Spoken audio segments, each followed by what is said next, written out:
I am the Tofu Golem. Please enjoy the video. In this video, I will show how to learn grappling alone step by step. Begin by creating a safe training area and defining specific goals for each session. Remove hazards and choose appropriate mats or padding to protect joints and head. Plan emergency contacts and limit training intensity until confident. This first slide focuses on safety and preparation, so you can build skills consistently without unnecessary risk. Warm practice by drilling fundamentals and isolating movements that form the foundation of grappling.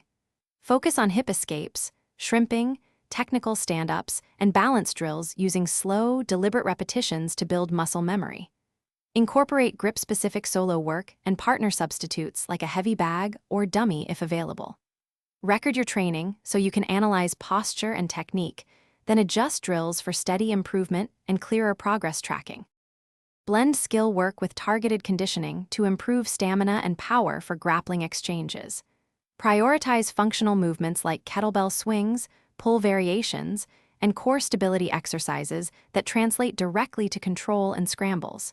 Schedule mobility sessions focused on shoulders, hips, and neck to keep joints healthy and resilient. Useful solo training tools include resistance bands, a heavy bag, and a grappling dummy to simulate. Thanks for watching. Consider subscribing if we helped you today.